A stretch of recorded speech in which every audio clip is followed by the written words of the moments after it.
Wellness Wednesday through the Institute of Excellence in Early Care and Education through Palm Beach State College. Each month, you can join us for a new wellness topic that we'll be going over with one of our great life skills coaches. My name is Sardinha. I'm your life skills coach for today, and we're going to be talking about some tips for back to school as an educator. So this can be a really exciting time for some. It can be a bit nerve-wracking, whether you're new to the field, you've been in for a while, or you have some new things that you want to accomplish this year. Back to school can be a very interesting time. So today we're going to talk about some tips. We're going to go over kind of what you should look for when you're going back to school and how you can kind of give yourself a little bit of grace in this new school year. So my first tip is reflect on the year before. Just take some time and think about this. What worked? What didn't? What did you learn from that you can incorporate in this upcoming year? So let's say you found that there was a certain technique that really worked last year. Do you want to incorporate that again? Do you think it'll work as well? Think about that and kind of reflect on it to decide what you want to do for the upcoming year. One of the great things about education as a whole is that while there are certain standards and competencies we have to follow, there is a lot of creativity that can be put into the work that we do. You can put your own personal touch on the things that you teach, which really helps make us feel fulfilled in our career. So how can you kind of interweave those pieces of you into the work that you're doing every day? Focus on your strengths. It's important to recognize what needs to be changed in the classroom and what needs to be changed in what you're doing while you're reflecting, but it's also really important to focus on the good things that you did. Can you name 5 things that you did really well last year? Can you keep going with more? This is really important when we're trying to help ourselves. We want to focus on what we can do to strive further. Number 2, set goals for yourself. After you're done reflecting and thinking about what worked or what didn't in the previous year, this is the best time to set some goals for yourself. Out of those things that didn't work, is there something that you could change to make work this year instead? Out of the things that did, how many times a week do you want to incorporate it into your classroom? Set some goals for your personal and professional development.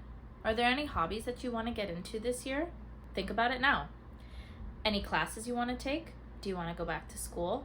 Do you need to get some professional development in? Now would be the perfect time. Make your goals attainable. Make sure that you're not setting these really, really big goals for yourself with no time limit, because sometimes that can make it so that we don't end up actually doing them. So if you found that something worked in your classroom last year, what can you do this year? Incorporate it once a month? Once a week? Make sure that the goals are attainable for you so that you actually stick to them and you feel that you can accomplish them. That way, when you actually do them, you'll feel much better and you'll feel excited that you were able to actually go out and get that done. Number 3, create a routine. This is a really big one. A lot of people find that creating a routine helps them in their day-to-day, but also month-to-month and overall year. You can reflect back afterwards once you create a routine and think, well, what is it that worked for me when I did this in my routine and what didn't? For example, is there a certain day that makes it easier for you to lesson plan? Do you need to set aside Wednesdays at a certain time to sit down, look through what you need to do, and figure out what the rest of the week is going to look like? This can be really helpful, especially in times of high stress. You can rely on your routine to help lower your stress levels. Meal prepping? I know that some people can find this a little difficult because they don't like to eat the same thing over and over again, which is fine. But you can do meal prepping to a certain degree. What about if on Sundays you write out what meals you're going to eat for the week?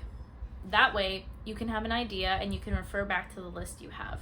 It doesn't mean that you necessarily are preparing the food in advance, but at least you have an idea. That way if you had a long day at work and it's time for dinner, you can remind yourself, oh yeah, I wrote down that I'm gonna have spaghetti and meat sauce tonight. Decide if you have any upcoming doctor's appointments, any type of time you need to take off. Let your director know. Doing this in advance can help both you feel less stress and not have to worry about if you remembered if you took time off or not. And it also helps your center in its productivity because they can schedule and know in advance what they'll need to have happen since you'll be away from your classroom. Number 4, incorporate and use technology in the classroom. The world of technology has been ever expanding, and so it can be really confusing to figure out what we want to incorporate in the world of early education. Look at this in advance. When you're setting your goals for yourself, think about what apps, devices, and different types of technology do I want to incorporate this year into my classroom? Did I use an app last year that really didn't work very well? Is there something better out there? There are so many different helpful aids out there that can help us when it comes to using technology in the classroom. Thanks for tuning in.